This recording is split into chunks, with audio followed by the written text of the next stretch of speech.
Hey, good morning, guys.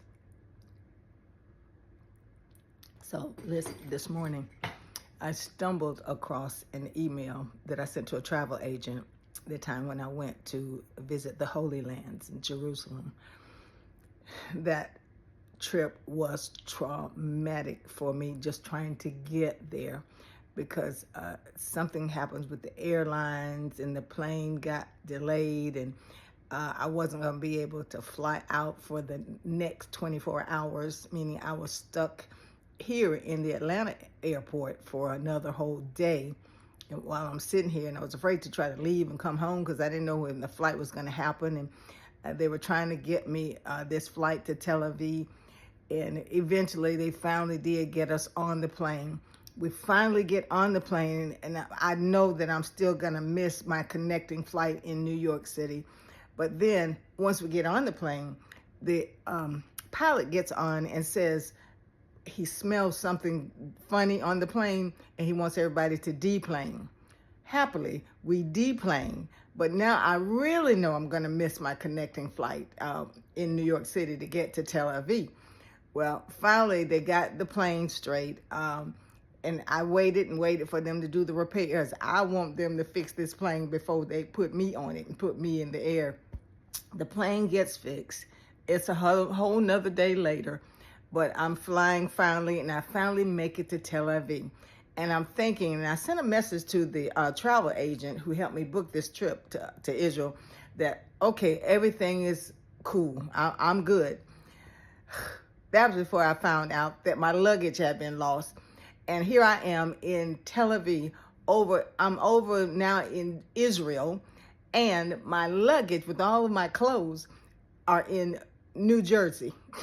I'm like, oh my God, life be lifing, And so a kind woman with whom I am still friends with to this day.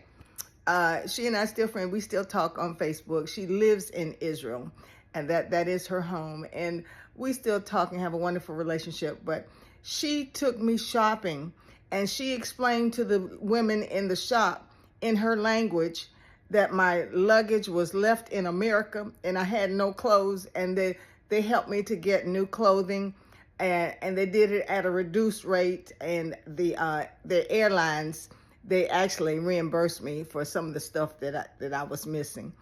But anyhow, it worked out. So at one point, when I'm talking to the travel agent, she kind of said these words to me. She apologized that all this craziness was happening. It was out of her control. She didn't break the plane down, She didn't lose the luggage.